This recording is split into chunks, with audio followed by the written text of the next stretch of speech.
मित्रांनो नमस्कार. कविप्रविश यूट्यूब चॅनलवर आपलं हार्दिक स्वागत. चौफेर पुरवणी पुण्यनगरी 30 डिसेंबर 2015. मित्रांनो, या लेखाविषयी मी तुम्हाला बोललोच होतो एका मागच्या व्हिडिओत की मी एक सेपरेट व्हिडिओ करतो आहे. या लेखाच्या मागची कहाणी ही तुमच्या मनापर्यंत पोहोचवण्याचा एक प्रयत्न आणि मला खूप गरजेचं वाटतं की हे पोहोचवणं. माझ्या आईचे देहावसान 11 डिसेंबर 2014 रोजी झालं आणि तिचं पहिलं वर्षश्राद्ध 30 डिसेंबर 2015 रोजी तिथीप्रमाणे करण्याचं आम्ही ठरवलं. त्याच्या आधीच साधारणतः जुलै 2015 किंवा ऑगस्ट 2015 या वेळेमध्ये पुण्यनगरीचा मला एकदा फोन आला होता आणि त्याच वेळेस माझा नुकताच हा वर्ल्ड रेकॉर्डचा कार्यक्रम झालेला होता. मी त्यांना म्हणालो की आपण एक 15-20 दिवसांनी फोन केलात तर बरं होईल, मी योग्यरित्या आपणास इंटरव्ह्यू देऊ शकेन. आणि ऑक्टोबर महिन्यात त्यांचा हा फोन आला. तोपर्यंत माझे सर्टिफिकेशन सगळी आली होती वर्ल्ड रेकॉर्डची आणि मग टेलिफोनिक इंटरव्ह्यूवरनं त्यांनी हा लेख छापला. जी काही माहिती त्यांनी विचारली फोनवर त्याप्रमाणे मी माहिती दिली आणि काही फोटो त्यांनी पाठवण्यास सांगितले त्याप्रमाणे त्यांना व्हॉट्सअपवर काही फोटो पाठवले. 30 डिसेंबर 2015 रोजी जेव्हा आम्ही तिन्ही भाऊ आईच्या वर्षश्राद्धासाठी बसलो होतो, आपले सर्व विधी चालू होते. सकाळचे साधारणतः 11:30 ते 11:45 वाजलेले असतील. हा इंटरव्ह्यू झाला, टेलिफोनिक इंटरव्ह्यू झाला, मी फोटो पाठवले, हे मी विसरून पण गेलो होतो.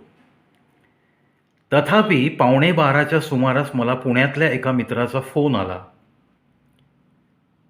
की जो काही कामानिमित्त सोलापूरकडे निघाला होता आणि हडपसरच्या पुढे चहाला थांबल्यानंतर त्याने कारमधनं उतरून पुण्यनगरी परचेस केला आणि त्याला आढळून आलं की चौफेर पुरवणीमध्ये माझ्यावरती हा पूर्ण लेख आलेला आहे.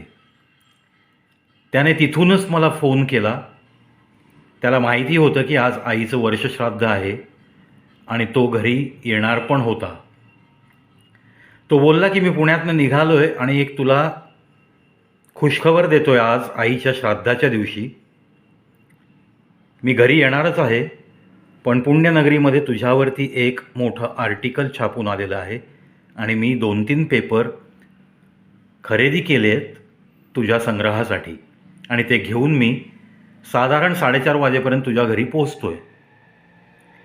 सांगायचा मुद्दा हा आहे मित्रांनो, जो इंटरव्ह्यू मी पुण्यनगरी पुणे यांना दिला होता, मी सोलापुरात राहणारा एक छोटासा कलाकार, पुण्यनगरी बऱ्यापैकी पुण्यामध्ये सेल असलेलं एक वर्तमानपत्र, डेली न्यूजपेपर, आणि त्यांनी घेतलेला इंटरव्ह्यू मी विचार केला की पुणेसारख्या मोठ्या शहरातलं एक वर्तमानपत्र, त्याचे काही पत्रकार माझा इंटरव्ह्यू घेतात टेलिफोनिक, त्यातून फारसं काही निष्पन्न होणार नाही असं गृहीत धरून मी ती बाब विसरून पण गेलो होतो.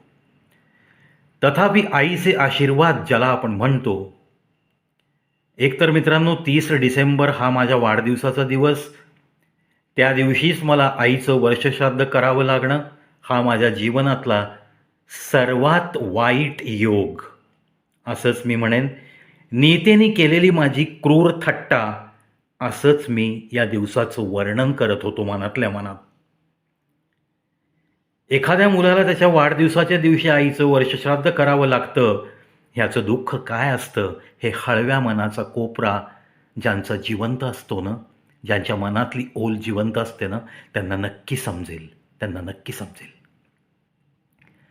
तर अशा या मनस्थितीत मी असतानाच पुण्याच्या माझ्या या जिवलग मित्राचा फोन येणं, सुनील जाधव त्याचं नाव, आणि तो माझ्या घराकडं सांगितल्याप्रमाणे 5 वाजता या पेपरच्या प्रतींसह पोचणं आणि आईच्या तस्विरीला हार घालून नमन करता करता त्याने एकच उद्गारणं की प्रवी सर, तुम्हाला मी सांगणं योग्य नाही आहे, पण ब्रह्मांडातून आईचे आशीर्वाद तुमच्यावरती सतत राहणार आहेत. हाच सिग्नल 30 डिसेंबर 2015 या तुमच्या आईच्या वर्षश्राद्धाच्या दिवशी तुमच्यावरती पुण्यातल्या या पुण्यनगरीमध्ये आर्टिकल छापून येणं हा आशीर्वादाचा संकेत आहे. मित्रांनो, ब्रह्मांडामधनं असे हे संकेत तुम्हाला मिळत असतात. फक्त त्याच्यावर तुम्ही विश्वास ठेवता किंवा नाही याच्यावरच सर्व काही गोष्टी अवलंबून असतात. विश्वास ठेवावाच लागेल. जिथं माझ्या एका डोळ्यामध्ये अश्रू होते की आज मी माझ्या आईला गमावून 1 वर्ष होऊन गेलं, तिथीप्रमाणे तारखेप्रमाणे वर्ष होऊन 1 वर्ष 19वा दिवस, पण तिथीप्रमाणे वर्षश्राद्धाला बसलेलो असताना अशी काही बातमी आणि त्याच दिवशी आईच्या वर्षश्राद्धाच्या दिवशी एका पुण्यातल्या पेपरनी माझ्या या जागतिक विक्रमाला प्रसिद्धी देणं आणि माझ्या आजपर्यंतच्या वाटचालीचं थोडक्यात वर्णन करत निळू फुलेंचे कसे आशीर्वाद लाभले, सोलापुरातील नामवंत कवी दत्ता हलसगीकर यांचं काय मनोगत होतं, आणि मग मी केलेला कार्यक्रम, मी घेतलेले कष्ट, तो कसा एक जागतिक विश्व विक्रम ठरला, असा सगळा उहापोह केलेला हा लेख आणि माझी एकंदरीतच पब्लिश झालेली पुस्तकं, माझी वाटचाल, माझं निवेदक म्हणून मी केलेलं काम, आणि मग स्वरचित कवितांचे विक्रमी सादरीकरण करणारा हा एक कलाकार, असं बरंच काही या लेखामध्ये त्यांनी लिहिलं होतं. संघर्षातून बहरलेलं कवितेचं झाड असं त्यांनी या कवी प्रवीचं वर्णन केलं. ही तस्वीर outdoor shooting for Solapur NTV, त्यांनी पण माझा आउटडोर कार्यक्रम करून माझं आउटडोर शूट केलं आणि तो सोलापूर टॅलेंट या सदरात अनेक वेळा ही CD दाखवली गेली. अशी ही वाटचाल, आणि आज अशी वाटचाल करत करत this is my latest program as an अँकर फॉर एक्स सर्व्हिसमॅन, आणि मग त्या प्रोग्रॅममध्ये बेस्ट अँकर म्हणून झालेला हा माझा नामवंत फौजी लोकांकडनं झालेला सत्कार. लाल जॅकेट घातलेली ही व्यक्ती रिस्पेक्टेड सतीश हंगेजी, ब्रिगेडियर सतीश हंगे, ज्यांनी कारगिलच्या युद्धामध्ये एक घातक कमांडो म्हणून खूप मोठं कार्य केलं आणि कारगिलचा विजय संपादन करण्यात मोठा सिंहाचा वाटा उचललेले हे ब्रिगेडियर सतीश हंगे सर आणि त्यांच्या पत्नी आणि दुसरे कर्नल यांचे हस्ते, शुभ हस्ते माझा हा सत्कार होणं ही माझी आजपर्यंतच्या वाटचालीचं फळ असं म्हटलं तरी वावगं ठरणार नाही. मित्रांनो, पहा हा प्रवास कसा हळूहळू कसा हा रंगत गेला, त्याची ही दृश्य मी तुम्हाला दाखवतोय. ही वर्ल्ड रेकॉर्डच्या कार्यक्रमातली छबी, हे माझे पुस्तक आणि त्यावेळेस तयार असलेल्या 8 पुस्तकांची ही प्रतिमा, आणि अशा पद्धतीनं आज मी जवळपास 4200 कवितांचा निर्माता म्हणून वाटचाल चालू आहे माझी. आणि मग निवेदक हे सुद्धा माझं पॅशन आहे. साईड बाय साईड स्वतःचे शो करता करता इतर कार्यक्रमांचा निवेदक म्हणून पण मी भूमिका निभावतो, आणि मग त्याची फलनिष्पत्ती अशा मान्यवरांकडनं कौतुकाची थाप पाठीवर मिळते. आणि याच कौतुकाच्या जोरावर, अशा या वर्तमानपत्रातून आलेल्या लेखांच्या जोरावर, अशा या TV वरती दाखवलेल्या कार्यक्रमांच्या जोरावर, आणि अर्थात हा जागतिक विक्रम केला त्यानंतर सततचे आईवडिलांचे आशीर्वाद पाठीशी असल्याचे ब्रह्मांडाकडनं मिळणारे असे संकेत, या जोरावरच हा प्रवी चालत राहिला.